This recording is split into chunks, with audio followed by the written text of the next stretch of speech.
discípulos y maestros.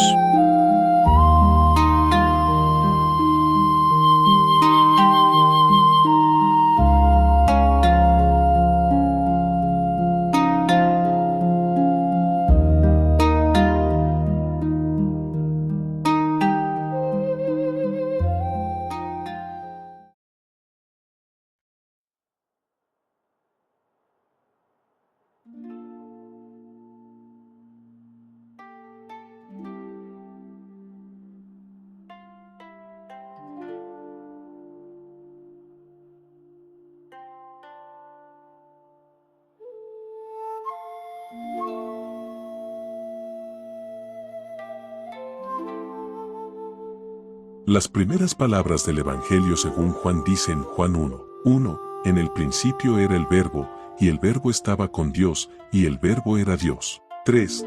Todas las cosas por él fueron hechas, y sin él nada de lo que ha sido hecho, fue hecho. 4. En él estaba la vida, y la vida era la luz de los hombres. 5. La luz resplandece en las tinieblas, y las tinieblas no la comprendieron. 6. Hubo un hombre enviado por Dios, llamado Juan. 7. Este vino como testigo, para dar testimonio de la luz, para que todos creyeran por medio de él. 8. Él no era la luz, sino que fue enviado para dar testimonio de la luz. 11. Vino a los suyos, y los suyos no le recibieron. 12. Mas a todos los que le recibieron, a los que creen en su nombre, les dio potestad de ser hechos hijos de Dios. 14. Y el Verbo se hizo carne, y habitó entre nosotros, y vimos su gloria, gloria como del unigénito del Padre, lleno de gracia y de verdad. 16. De su plenitud todos hemos recibido, y gracia sobre gracia. 17. Porque la ley fue dada por medio de Moisés, pero la gracia y la verdad vinieron por medio de Jesucristo. Ahora, medita en estas palabras.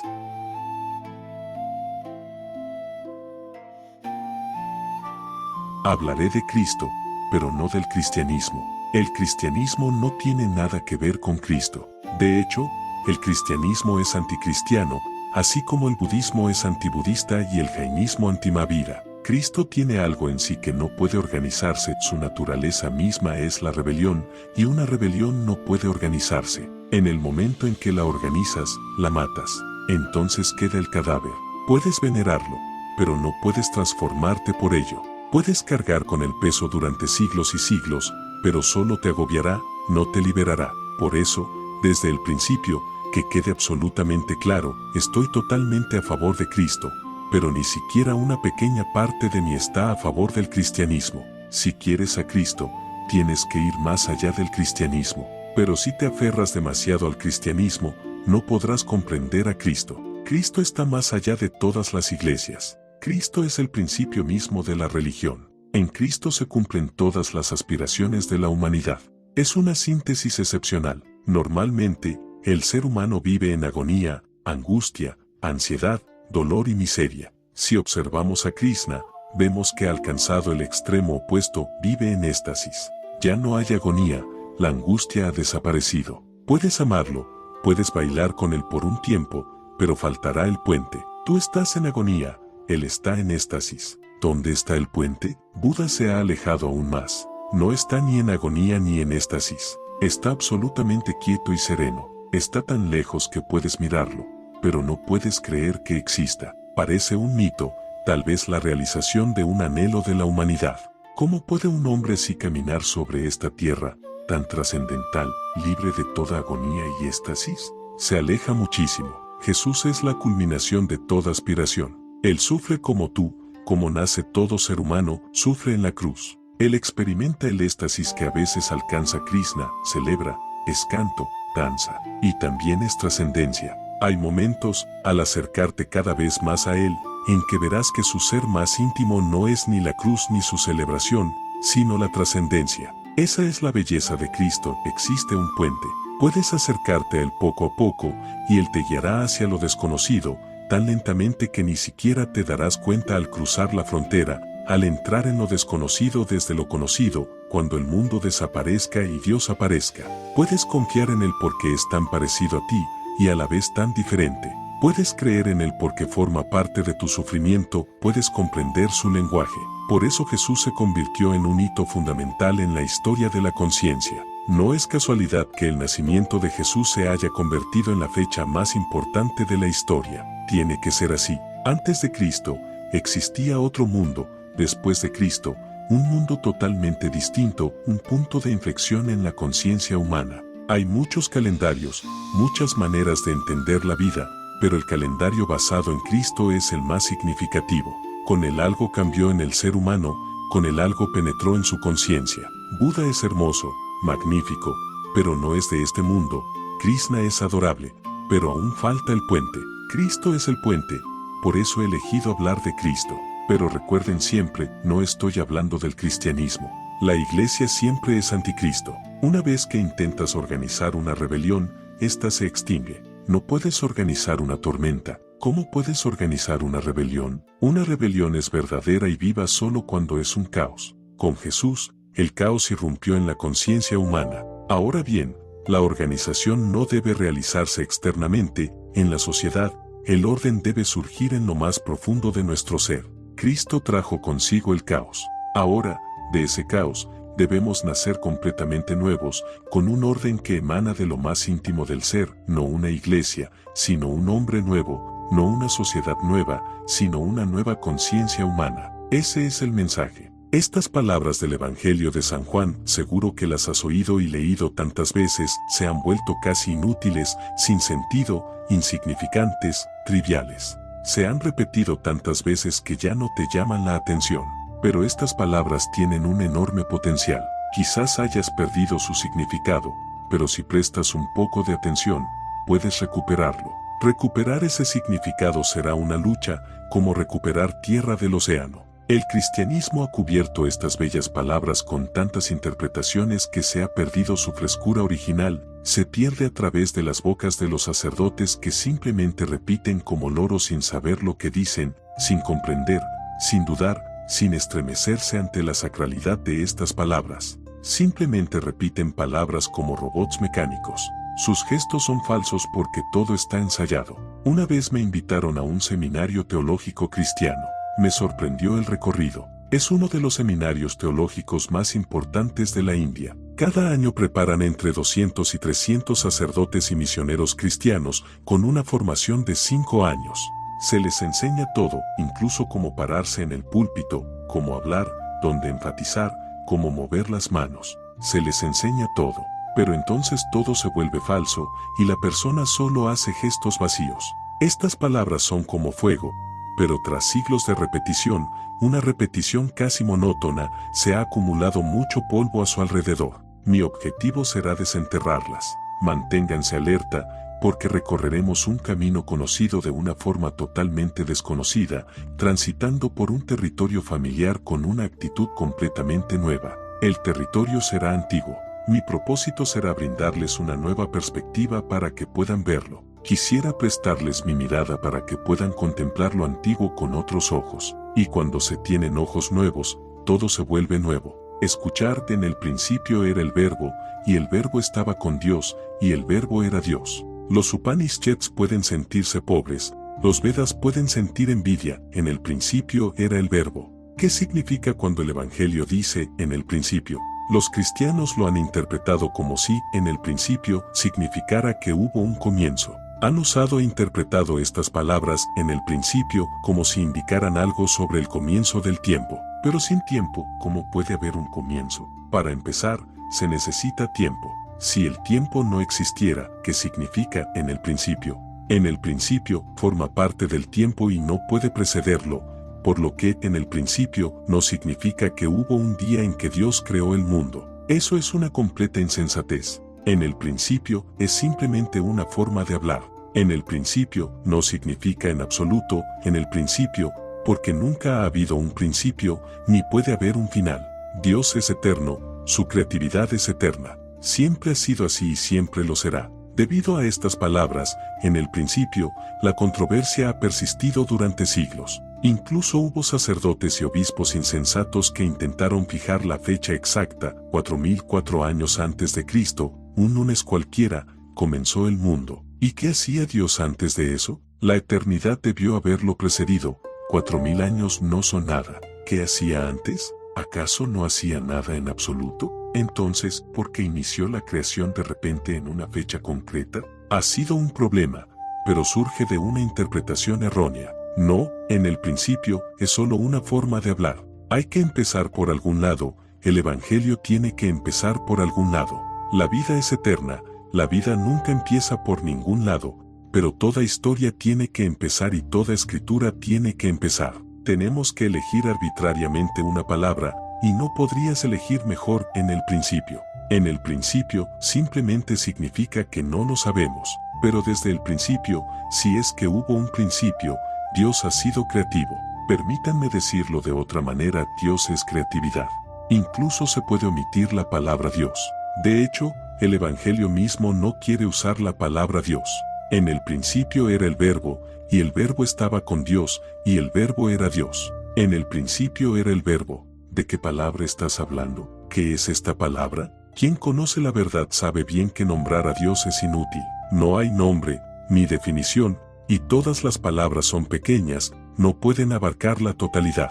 El verbo es simplemente una forma de indicar lo innombrable, lo desconocido. En el principio era el Verbo. Los judíos precedieron a Jesús. Jesús fue la culminación misma. El espíritu judaico alcanzó su plenitud en Jesús. Claro que lo negaron. Esa es otra historia. A veces sucede que alguien entre ustedes alcanza la plenitud de toda la humanidad, pero esta plenitud es tan vasta y grandiosa, y ustedes son tan humildes que no pueden creerla y la niegan.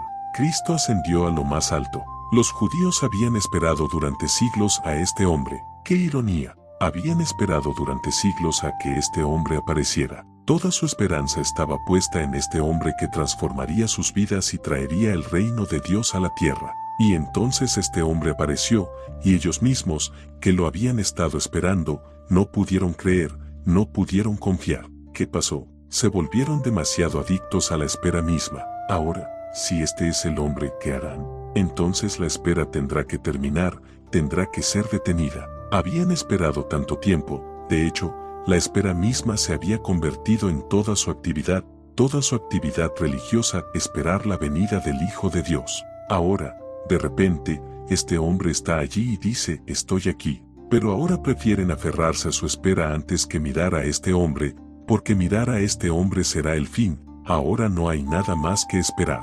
El futuro desaparece, la esperanza desaparece, el deseo desaparece. Este hombre matará todas las esperanzas, todos los deseos, todo futuro. Eso es demasiado. La mente vieja se ha vuelto adicta a su propia espera, la mente vieja se ha vuelto adicta a su propia miseria, frustración. Ahora es demasiado. Sucede, si has estado enfermo durante mucho tiempo, poco a poco empiezas a involucrarte emocionalmente con la enfermedad. Sientes miedo, si recuperas la salud, surge el temor de tener que volver al trabajo, al mercado. Durante estos años has descansado, no has sentido ansiedad, has podido relajarte. Ahora, de nuevo, la responsabilidad.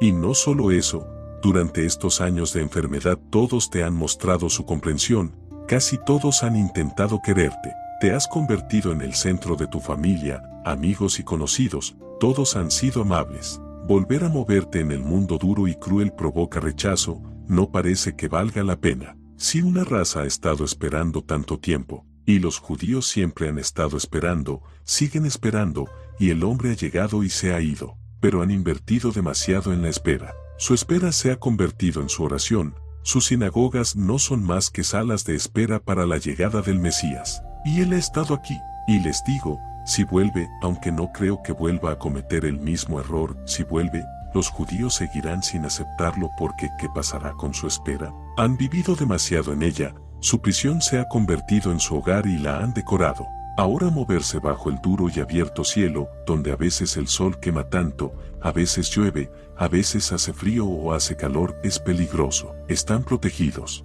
En el principio era el Verbo.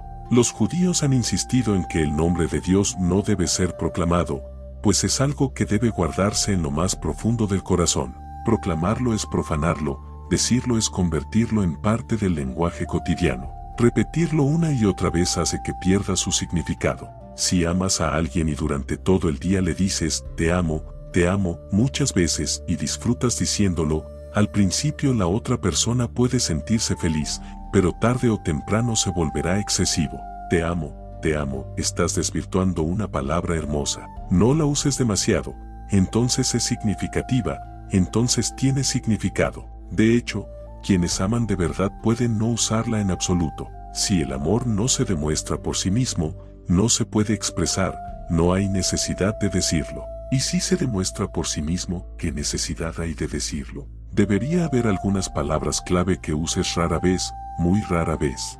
Deben reservarse para ocasiones especiales, cuando se alcanza la cima. Los judíos siempre han insistido en que el nombre de Dios no debe pronunciarse. Antiguamente, antes de Cristo, la costumbre era que solo el sumo sacerdote del templo de Salomón podía usarlo, y solo una vez al año. Nadie más tenía permiso. Así pues, la palabra es un código, el código del nombre de Dios. Hay que usar algo para indicarlo, y este es un código hermoso, la palabra. No usan ninguna palabra, simplemente dicen la palabra.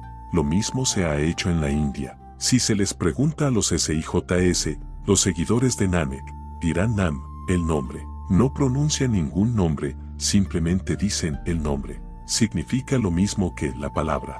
Solo al sumo sacerdote se le permitía, y él debía purificarse. Durante todo el año se purificaba, ayunaba, oraba y se preparaba. Luego, un día del año, toda la comunidad se reunía. Entonces, el sumo sacerdote tampoco pronunciaba la palabra ante la multitud. Entraba en el santuario más recóndito del templo, las puertas permanecían cerradas. En un profundo silencio, donde nadie podía oírlo, la multitud esperaba afuera y no había posibilidad de que lo escucharan, proclamaba el nombre con tal santidad, profundo amor e intimidad. Proclamaba el nombre para toda la comunidad. Fue un día dichoso cuando se pronunció el nombre. Luego, durante todo el año, no se debía mencionar. Hay que llevarlo en el corazón, debe convertirse en una semilla. Si se saca la semilla de la tierra una y otra vez, nunca germinará. Hay que mantenerla en lo profundo, riégala, protégela, pero manténla en la oscuridad para que germine, muera y renazca. El nombre de Dios debe guardarse en lo profundo del corazón. Ni siquiera debes oírlo. Debe estar tan arraigado en tu ser, en tus profundidades subconscientes, que jamás llegue a tu mente. Ese es el significado del sumo sacerdote que entra en el santuario más íntimo. Nadie lo oye, las puertas están cerradas, y él proclama el nombre una sola vez. El significado es este: entra en el santuario más profundo del templo de tu corazón, purifícate, y de vez en cuando sientas pureza, cuando percibas la fragancia de tu ser, cuando estés en la plenitud de tu energía, cuando estés realmente vivo y no quede ni rastro de tristeza a tu alrededor, cuando seas feliz, tremendamente feliz, estáticamente feliz, tranquilo y silencioso, y te encuentres en un estado en el que puedas agradecer, en el que puedas sentir gratitud, entonces entra en el santuario más íntimo. Tu mente quedará fuera, esa es la multitud. Te adentras más en el corazón y allí proclamas el nombre en silencio, de manera que ni siquiera tu mente podrá oírlo. Allí hay que llevar la palabra. En el principio era el Verbo, y el Verbo estaba con Dios, y el Verbo era Dios. No hay diferencia entre Dios y su nombre. Él no tiene nombre, Él mismo es su nombre. Su ser es su nombre, su existencia es su nombre. Nace un niño. ¿Qué nombre tiene? Ninguno. Pero Él es su ser, es su nombre. Entonces, por razones prácticas, le damos un nombre, y poco a poco olvidará su ser y se identificará con el nombre. Si alguien insulta el nombre, se enojará. Si alguien lo alaba, se alegrará mucho y el nombre nunca le perteneció. Dios es el niño, siempre la inocencia del mundo. No tiene nombre. Ese es el significado de este dicho, y el Verbo estaba con Dios. Ser, existencia, esencia, y el Verbo era Dios. Su nombre es su esencia. No repitas su nombre, adéntrate en su esencia, esa es la única manera de alcanzarlo. De hecho, olvídate de él, adéntrate en tu propia esencia y en tu propia existencia, y lo alcanzarás. Todas las cosas fueron hechas por él, y sin él nada de lo que ha sido hecho, fue hecho. Dios es creatividad. Decir Dios es el creador ya lo tergiversa, pero decir Dios es creatividad resultará incomprensible. La gente pensará, entonces, ¿por qué usar Dios? Con creatividad basta. Decimos Dios es el creador, pero esta expresión genera muchas incoherencias. Cuando creó el mundo, ¿por qué no lo creó antes? ¿Por qué no pudo crearlo antes? ¿Por qué lo creó en el momento en que lo creó? ¿Por qué lo creó tal como es? ¿Por qué no puede mejorarlo? Tanta miseria, tanto sufrimiento en el mundo, y Él es el creador. Entonces Dios se convierte en el culpable. Entonces nos enojamos si es el creador, es responsable de todo, porque no puede cambiarlo. Entonces surgen todo tipo de problemas y los teólogos siguen respondiendo a estas preguntas. En primer lugar, no tienen por qué surgir problemas si se mira el asunto directamente. Dios no es el creador, es creatividad. La creatividad es su esencia. Siempre ha estado creando, no puede tomarse unas vacaciones de su creatividad. Eso es imposible, no se puede uno ir de vacaciones de la propia naturaleza. Lo que se puede abandonar no es la naturaleza, lo que no se puede abandonar, sí lo es. La naturaleza de Dios es la creatividad. Siempre ha estado creando, y no hay otra manera. El mundo solo puede existir como existe. Es la única manera. Lo que pienses, condenes o aprecies carece de sentido. Es como acercarse a una rosa y preguntar por qué solo tienes estos pétalos. Si tuvieras algunos más, ¿qué te pasa? Pero si tuviera algunos más, la misma pregunta seguiría siendo pertinente. Sea cual sea el mundo, la mente siempre planteará preguntas. Por eso, quienes saben, dejan de lado la mente y aceptan el mundo. Hay dos caminos, aceptar la mente y oponerse al mundo, o aceptar el mundo y dejar de lado la mente. Esta es la única manera en que las cosas son y pueden ser. No hay nadie a quien puedas quejarte, ni nadie que pueda escuchar tus quejas y mejorar las cosas. Dios es creatividad, no creador. Todo fue hecho por Él, en realidad, todo proviene de Él, no es hecho por Él. Sin Él, nada de lo que ha sido hecho, fue hecho. Y no solo en el pasado, incluso ahora, siempre que algo se crea, Él es el creador, tú eres solo el instrumento. Pintas un cuadro o compones una canción, ¿te crees el creador? En un instante de profunda creatividad, desapareces y Dios vuelve a actuar. Así que no es cuestión del pasado, donde quiera y cuando quiera que surja la creatividad, siempre es a través de Él. Pregúntales a todos los grandes poetas. Dirán que, cuando les han llegado grandes poemas, han sido, a lo sumo, receptores pasivos. Simplemente sucedió, no fueron los creadores. La idea de que puedes crear es simplemente una ilusión tuya. Toda la creatividad le pertenece a Él. Incluso a través de ti, todo lo que se crea, Él es el creador. Comprender esto es una gran iluminación. Al comprender esto, el ego desaparece. Comprender esto es permitirle que tome posesión total de ti. Te conviertes en un instrumento, en las pequeñas cosas, las grandes se hacen posibles. Entonces Él se mueve a través de ti. Si bailas, Él baila. Tú eres, a lo sumo, el campo donde Él baila. Cuando cantas, Él canta. Tú eres, a lo sumo, la flaute, una flaute vacía, que solo se convierte en un pasaje hacia Él. A lo sumo puedes permitirlo, siempre es Él quien hace las cosas. A esto me refiero cuando digo flotar, cuando digo fluir con el río. Permite que su creatividad fluya a través de ti. No le impongas ningún patrón, no impongas tu voluntad.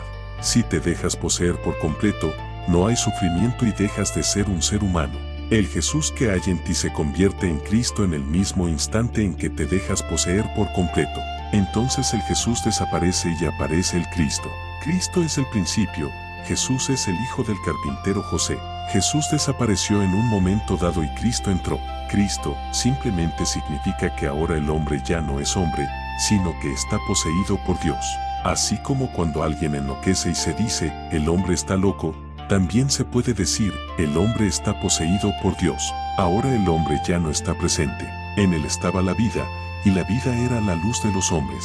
Dios es la única existencia, el único ser, la única vida que hay, la única danza que hay, el único movimiento que hay, la única energía que hay. En el océano y en las olas, en el mundo ilusorio y en la verdad, en los sueños y en el soñador, la única energía que hay es Dios. Todo es Él es todo. En Él estaba la vida, y la vida era la luz de los hombres. Y cuando llegas a comprender esto, que Él es la única vida, tu vida se ilumina. Entonces te llenas de luz. Dios es vida. Si comprendes esto, toda tu vida se llena de luz, su vida se convierte en luz en tu comprensión. Cuando su vida se refleja en ti, se convierte en luz. Y la luz resplandece en las tinieblas, y las tinieblas no la comprendieron. Y la luz brilla a tu alrededor. La vida te rodean en el pájaro, en el árbol, en el río. La vida te rodea, no hay nada más. Vives en el océano de la vida, dentro y fuera, solo la vida burbujea, una gran corriente de vida, y tú eres como un pez en ella. Y la luz resplandece en las tinieblas, y las tinieblas no la comprendieron. Pero tú no la comprendes. Sigues identificado con las tinieblas, tus ojos siguen cerrados, estás ciego. Es maravilloso comprender esto, había un hombre enviado por Dios. Así debería ser. Son parábolas, pero digo que así debería ser, porque, ¿cómo podrá un hombre que ha vivido en tinieblas llegar a la luz por sí mismo, solo? Necesitará un maestro. Si estás profundamente dormido, ¿cómo te despertarás? Parece imposible. Alguien que ya esté despierto tendrá que sacudirte, darte un tirón para que tu inconsciencia se salga de su sitio y tome un nuevo rumbo. Por un instante abres los ojos y miras. Había un hombre enviado por Dios, cuyo nombre era Juan. A menos que Dios mismo lo haga, parece casi imposible que logres comprender la verdad. Por eso, todas las religiones del mundo, los hindúes hablan de Avatar. Dicen, el hombre es tan impotente que Dios tiene que descender. Avatar significa descenso de Dios. Él mismo tiene que venir para despertarte. Esto simplemente demuestra lo profundamente dormido que estás, nada más, no es que tengas que creer fanáticamente que Dios baja del cielo. Simplemente demuestra que estás tan profundamente dormido que, a menos que Dios descienda, parece imposible que lo haga. Y si a veces te despiertas, simplemente demuestra que Dios debe haber bajado para despertarte. Hubo un hombre enviado por Dios, llamado Juan. Este vino como testigo, para dar testimonio de la luz, para que todos creyeran por medio de él. Estoy aquí. Si puedes mirar en mí, llegarás a confiar en cosas que no has podido comprender por ti mismo. A través de mí puedes vislumbrar lo que aún permanece oculto, y Dios es lo oculto. Se necesita a alguien que pueda ser testigo, que pueda dar testimonio, que pueda decir, sí, lo conozco, que pueda resonar en lo más profundo de tu ser, que pueda darte una probada con su toque, sí, Dios existe. Dios nunca puede ser solo una creencia, porque una creencia sería impotente, sería intelectual, embriagadora, pero no te transformaría. Puedes llevar esa creencia contigo toda la vida, será parte de tu trasto, no te cambiará. La confianza, la fe, son cosas distintas. La creencia es intelectual, la confianza es existencial. Pero, ¿cómo se puede llegar a confiar si no te acercas a alguien que pueda dar testimonio, que pueda decir desde lo más profundo de su ser, sí, Dios existe? Si te permites ser vulnerable ante Él y su presencia remueve algo en tu interior, entonces nace la confianza. Lo mismo vino por un testigo, Juan se convirtió en testigo para dar testimonio de la luz. Él ha conocido la luz, viene de la luz. Y recuerden, quien conoce la luz también sabe que viene de la luz, porque no hay otra manera de estar aquí. Puede que no lo sepas, pero tú también vienes de la luz. Esa es la fuente misma, la semilla y el origen de toda vida. Puede que no seas consciente, que lo hayas olvidado, que te hayas vuelto completamente ajeno al hecho de dónde vienes. La fuente está tan lejos que no la recuerdas en absoluto, pero quien quiera que dentro de ti tome conciencia de la luz, inmediatamente se dará cuenta, vengo de Él. De hecho, inmediatamente se dará cuenta, yo soy Él, mi Padre y yo somos uno. Como es arriba, es abajo. Afirmará, tal como lo afirmaron los videntes de los Upanishads, Aham Brahmasmi, yo soy eso. O dirá, como Mansur, Anael-e-Haq, yo soy la verdad.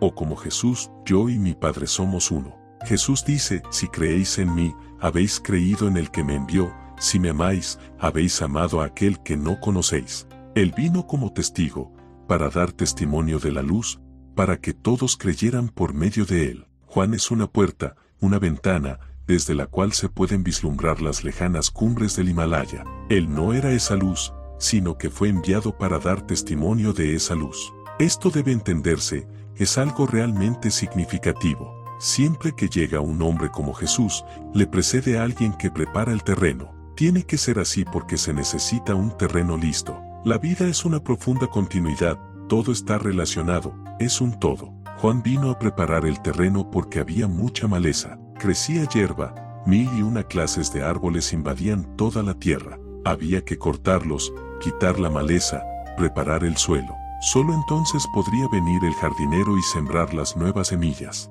Siempre que existe un hombre como Jesús, siempre hay alguien que lo precede. Así lo afirma el Evangelio, Él no era la luz, sino que fue enviado para dar testimonio de la luz, vino a preparar el terreno, vino a los suyos, y los suyos no lo recibieron. Él ha venido a ayudar, ha venido a cumplir la aspiración de los siglos, ha venido a los suyos, pero los suyos no lo recibieron. Esto es muy irónico, pero siempre ha sucedido. Juan nació judío, los judíos no lo aceptaron. Buda nació hindú, los hindúes no lo aceptaron. Así ha sido siempre. ¿Por qué? Porque cada vez que nace un hombre como Jesús o Buda, representa una rebelión tal que todo lo establecido se tambalea. Un hombre común vive en el pasado. Para él, el pasado es más importante porque ya está establecido, arraigado. Tiene mucho en juego, mucha inversión en el pasado. Por ejemplo, si de repente te digo que la forma en que has estado orando es incorrecta y has orado así durante 50 años, entonces hay mucho en juego. Creerme sería creer que tus 50 años han sido inútiles. Creerme sería negar 50 años de tu propia vida. Creerme sería creer que has sido un necio durante 50 años. Esto es demasiado. Lucharás, te defenderás. Y cuando se trata de una cuestión de raza, durante miles de años, la raza ha estado haciendo ciertas cosas, y entonces llega Jesús y lo trastoca todo. Todo vuelve a ser un caos. Derriba todo lo establecido, arranca de raíz todo lo que se consideraba importante, crea confusión. Tiene que hacerlo porque ahora les ha traído lo correcto. Pero ustedes han creído durante siglos que otra cosa era lo correcto. ¿Qué elegir, Jesús o su propio pasado lejano? ¿Qué elegir, Jesús o la tradición? ¿Sabes de dónde viene la palabra tradición? Proviene de la misma raíz que la palabra comercio. También proviene de la misma raíz que la palabra traidor. La tradición es un comercio, es un negocio, y la tradición también es una traición. La tradición cree en ciertas cosas que no son ciertas, la tradición es una traidora a la verdad, por lo que siempre que llega la verdad hay conflicto. Puedes verlo aquí, nací yaíne, pero los yaínes no me aceptan. Aquí puedes encontrar cristianos, judíos, musulmanes, hindúes, budistas, pero muy pocos yaínes, les es imposible aceptarme. Él vino a los suyos, y los suyos no lo recibieron. Los jainistas están muy en contra mí, los hindúes no tanto, pero, aún así, un poco. Pero los cristianos, no, los judíos, para nada. Cuanto más lejos te vayas, menor será la hostilidad. Nací jainista, los jainistas son una pequeña comunidad rodeada de hindúes por todas partes. Los jainistas son casi hindúes. Así que los jainistas serán muy hostiles, los hindúes un poco menos, y los musulmanes, cristianos y judíos no tanto. Cuanto más lejos te vayas, menor será la hostilidad. Por eso puedes entender por qué hay tanta gente de tantos países aquí, y no tantos indios. Con los indios hay un problema, su tradición está en juego. Si me creen, tendrán que renunciar a su tradición. Por eso verás más jóvenes cerca de mí y menos ancianos. Los jóvenes no tienen mucho interés en su pasado. De hecho, un joven busca el futuro, un anciano mira al pasado. Un joven tiene futuro, un anciano solo tiene pasado. El futuro significa la muerte, toda su vida es pasado. Así que cuando un hombre de 70 años viene a mí, es muy difícil cambiarlo porque 70 años estarán luchando contra mí. Cuando viene un niño pequeño de 7 años, un pequeño Siddhartha, no hay nada contra lo que luchar. Puede rendirse por completo, no hay nada, no tiene pasado, solo futuro. Puede ser aventurero, puede correr riesgos, no tiene nada que perder. Pero un anciano tiene mucho que perder. Por eso, si viene un erudito, uno que sabe demasiado sin saberlo, dará mucha guerra, tendrá todo tipo de argumentos, se defenderá. Tiene mucho que perder. Pero cuando viene un hombre inocente que dice, no sé mucho, es fácil, está dispuesto a dejarlo ir. Vino a los suyos, y los suyos no lo recibieron. Mas a todos los que lo recibieron, a los que creen en su nombre, les dio potestad de ser hechos hijos de Dios. Y el Verbo se hizo carne. Muy poca gente acudía a él. Juan vivía cerca del río Jordán, en el desierto, fuera de las ciudades y pueblos. Quienes realmente deseaban transformarse lo buscaban y acudían a él. Pocos acudían, pero a los que acudían, les daba potestad de ser hechos hijos de Dios, a los que creen en su nombre. Los que confiaban eran transformados. Él preparaba el terreno. Estas fueron las primeras personas preparadas a quienes Jesús se aparecería. Y el Verbo se hizo carne y habitó entre nosotros, y vimos su gloria, gloria como del unigénito del Padre, lleno de gracia y de verdad. Y el Verbo se hizo carne, una de las frases más hermosas del Evangelio, y habitó entre nosotros. Jesús es como si el Verbo se hubiera hecho carne, Dios se ha hecho hombre, lo secreto se ha revelado, lo oculto se ha desvelado, el misterio se ha convertido en una verdad manifiesta. Todas las puertas del templo están abiertas, y el Verbo se hizo carne y habitó entre nosotros. Juan creó esta situación porque el Verbo solo puede hacerse carne cuando el oyente está preparado. Si estás listo, puedo contarte lo que guardo en mi corazón. Si no lo estás, es imposible expresarlo, será completamente inútil. De hecho, no se puede revelar a menos que estés listo. Cuando tu corazón esté listo, esa misma disposición traerá la verdad que guardo en mi interior. Entonces el corazón podrá hablar con el corazón, la profundidad podrá responder a la profundidad.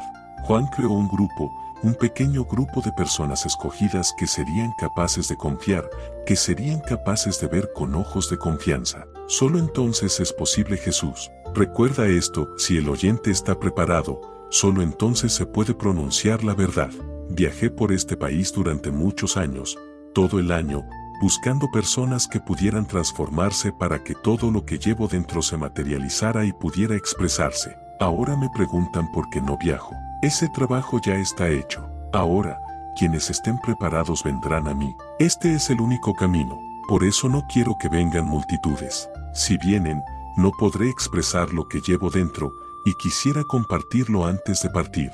Si estás preparado, solo entonces podrá descender sobre ti algo del más allá. Y el Verbo se hizo carne y habitó entre nosotros, y vimos su gloria, gloria como del unigénito del Padre.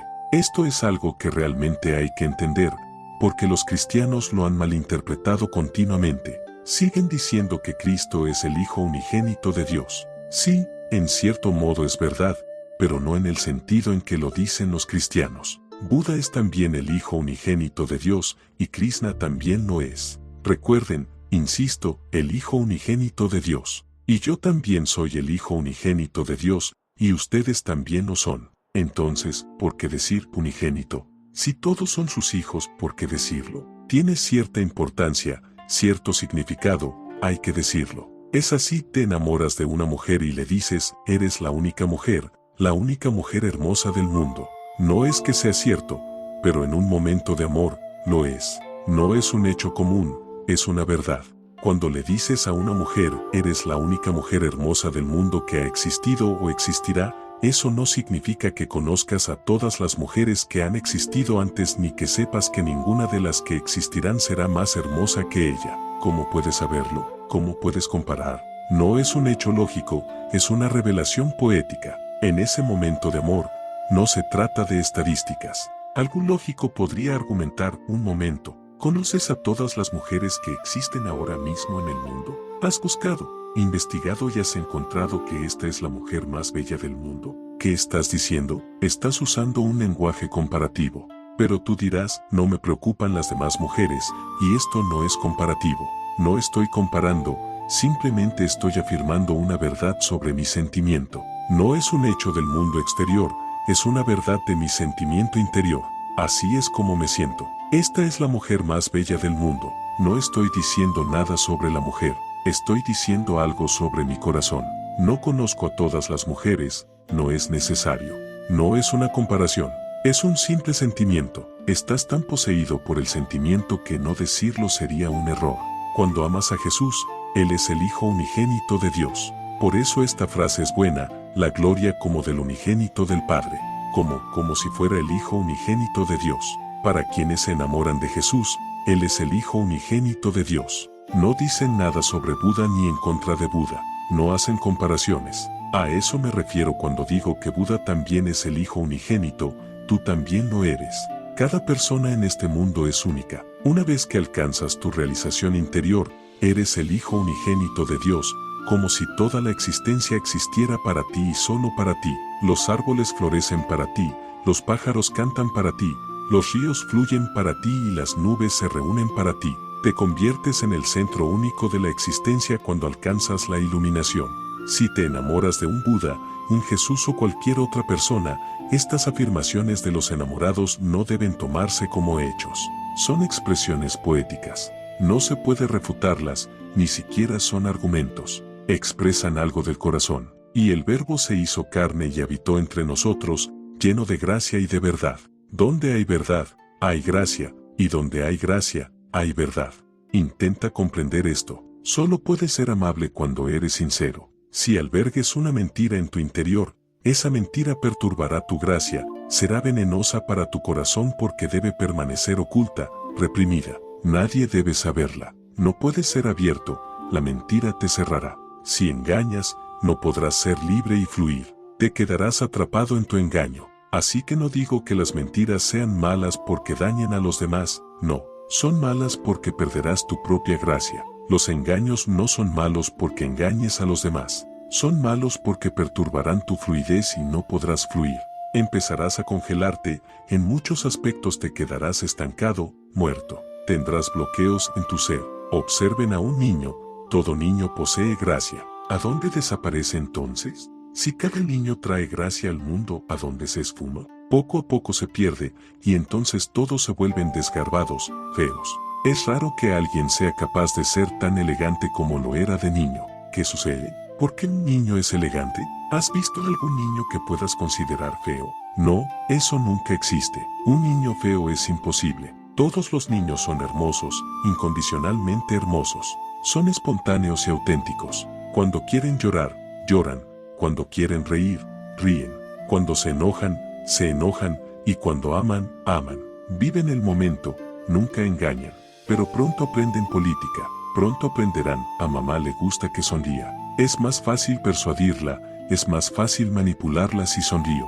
Un niño pequeño se está convirtiendo en político. Espera, puede que esté enojado por dentro, pero cuando llega mamá sonríe porque es la única manera de conseguir el helado. Ahora la sonrisa es falsa, y una sonrisa falsa es fea porque no está presente todo el ser, es algo pintado desde fuera. Luego se pintarán más y más cosas, se reunirán más y más personalidades alrededor y la esencia se perderá. Entonces te vuelves feo.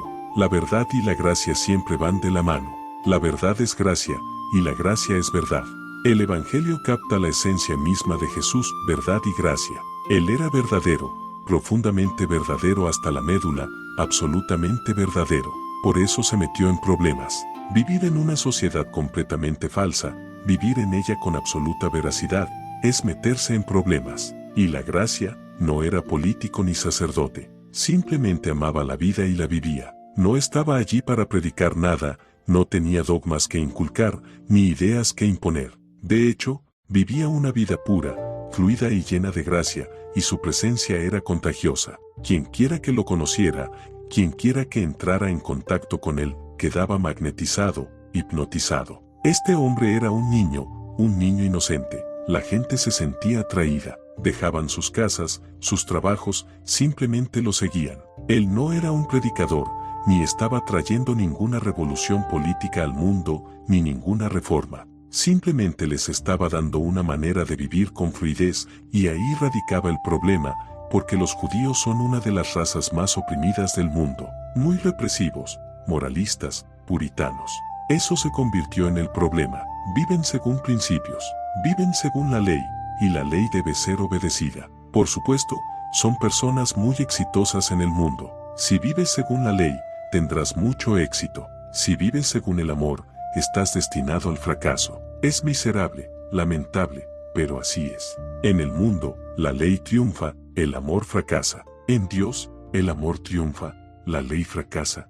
Pero ¿a quién le importa Dios? Los judíos son muy respetuosos de la ley, muy buenos ciudadanos, y donde quiera que vayan siempre tienen éxito porque siempre se rigen por la ley. Viven según las matemáticas. Por eso obtienen la mayoría de los premios Nobel del mundo. Nadie puede competir con ellos, son muy talentosos. En los negocios, tienen éxito. En política, hagan lo que hagan, hacen exactamente lo correcto. Pero son puritanos muy formalistas, profundamente aferrados a la razón. Una profunda resaca mental persiste. Y Jesús comenzó a hablar de la ley. El Evangelio dice, de su plenitud todos hemos recibido, y gracia sobre gracia. Porque la ley fue dada por medio de Moisés, pero la gracia y la verdad vinieron por medio de Jesucristo. La ley fue dada por Moisés. Moisés es el fundamento del judaísmo. Por supuesto que era necesaria, porque sin una ley establecida, el amor no sería posible. La ley es imprescindible, es una necesidad, pero no es suficiente. Moisés dio la ley al mundo. La gente era primitiva, inculta, carecía de sentido de la sociedad.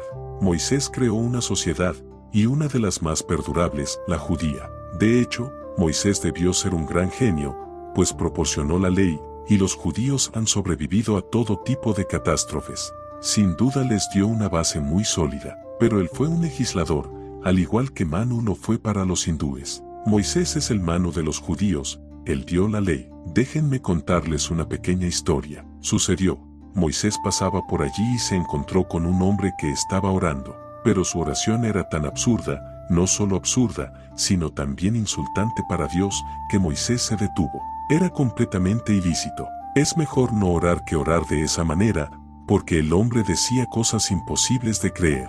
El hombre decía, déjame acercarme a ti, Dios mío, Señor mío, y te prometo que limpiaré tu cuerpo cuando esté sucio. Incluso si tienes piojos, te los quitaré. Soy un buen zapatero, te haré zapatos perfectos. Andas con zapatos viejos, desgastados, completamente sucios. Nadie te cuida, Señor mío, yo te cuidaré. Cuando estés enfermo, te atenderé y te daré medicina.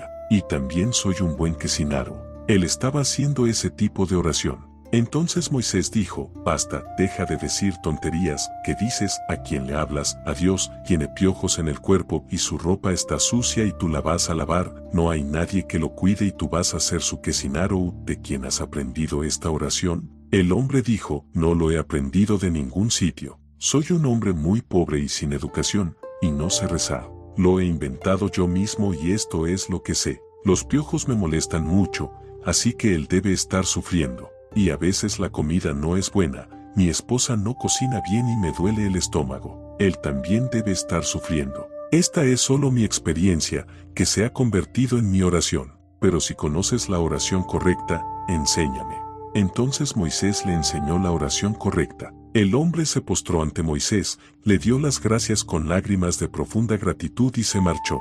Moisés se sintió muy feliz. Pensó que había hecho una buena obra. Miró al cielo para ver qué pensaba Dios al respecto, y Dios se enojó muchísimo. Él dijo, te envié allí para acercar a la gente a mí, pero has rechazado a uno de mis más grandes amantes. Ahora él rezará correctamente, pero no será una oración en absoluto, porque la oración no tiene nada que ver con la ley, es amor. El amor es una ley en sí mismo, no necesita ninguna otra ley. Moisés es el legislador. Fundó la sociedad y dio los 10 mandamientos. Estos 10 mandamientos siguen siendo el fundamento de todo el mundo occidental, judaísmo, cristianismo, islam, las 3 religiones dependen de la ley de Moisés. Así pues, el mundo entero ha conocido solo a 2 legisladores, Oriente conoce a Manu y Occidente a Moisés. Los hindúes, jainistas y budistas recibieron la ley de Manu, la ley fue dada por Manu, y Moisés se la dio a los musulmanes, cristianos y judíos. Estos 2 legisladores crearon el mundo entero, y debe haber algo, ambos son Manu y Moisés. Luego viene Marx, que es la tercera China, Rusia, a quienes les dio la ley. Estos son los 3 grandes los legisladores, porque la ley fue dada por Moisés. La ley es para la sociedad, el amor para el individuo. La ley es cómo te comportas con los demás, el amor es cómo te comportas contigo mismo. El amor es un florecimiento interior, la ley es una manifestación externa. Como vives con otras personas, debes ser respetuoso de la ley, pero eso no basta, está bien, pero no es suficiente. Si una persona simplemente cumple la ley, morirá. Será un buen ciudadano, pero morirá. La ley puede ser el fundamento de la sociedad, pero no puede ser el edificio mismo. Puedes vivir sobre la ley, pero no puedes vivir dentro de ella. No hay espacio para eso. Para eso, se necesita amor. Jesús fue la culminación de Moisés. Lo que Moisés comenzó, Jesús lo completó, pero los judíos lo negaron. Lo que Manu comenzó, Buda lo completó, pero los hindúes lo negaron. Marx todavía necesita un Buda o un Jesús en el mundo. Algún día vendrá, pero los comunistas lo negarán. Debido a que las personas se han vuelto demasiado apegadas a la ley, el amor parece contraria a ella. De hecho, la ley solo es necesaria para que el amor sea posible. La ley es necesaria para que las personas puedan vivir en paz y amar. La ley no es, en sí misma, El fin es el medio. El amor es el fin. Pero cuando las personas se vuelven demasiado respetuosas de la ley, el amor mismo parece ser ilegal. Le temen al amor porque, quién sabe, están adentrándose en un camino peligroso. El amor es una locura, la ley es un cálculo, la ley es fiable, la sociedad puede decidir sobre ella, pero el amor no es fiable. ¿Quién decidirá? El amor no conoce reglas, no es aritmética, es poesía. Es peligroso, el amor es siempre salvaje, y la ley es social. Recuerda esto, respeta la ley, pero no te quedes ahí, de lo contrario habrás vivido en vano. De hecho, no habrás vivido. Respeta la ley, porque si no lo haces, tendrás problemas. Debes integrarte en la sociedad, debes seguir ciertas reglas, pero son solo eso, reglas. No tienen nada de supremo, no provienen de Dios. Déjenme decirles esto, los 10 mandamientos fueron creados por Moisés, no por Dios. No pueden serlo, esos 10 mandamientos son reglas humanas. No robarás porque la propiedad es individual, pero si las reglas cambian y la propiedad se convierte en propiedad social, el no robarás dejará de ser una ley. O si algún día el mundo se vuelve realmente próspero, habrá tanto que nadie robará. Robar solo es posible si hay pobreza. La gente tiene hambre y es pobre, roba. Pero si la sociedad es próspera, como lo será algún día, y hay demasiadas cosas, lo que sea que necesites, hay más disponible, ¿quién robaría? Entonces el mandamiento desaparecerá, ya no será necesario. Los 10 mandamientos son sociales. Moisés trajo la ley, Jesús trajo la verdad, la gracia y el amor. El amor viene de Dios, la ley de la mente. El amor es de Dios, la ley es del hombre, y con el amor surge la gracia, y con el amor, la verdad. Recuerda esto, porque comprender a Jesús es comprender el fenómeno del amor. Comprender a Jesús es comprender las complejidades de la gracia. Comprender a Jesús es comprender la verdad. Recuerda, si puedes comprender la verdad libera. No hay otra liberación. Suficiente por hoy.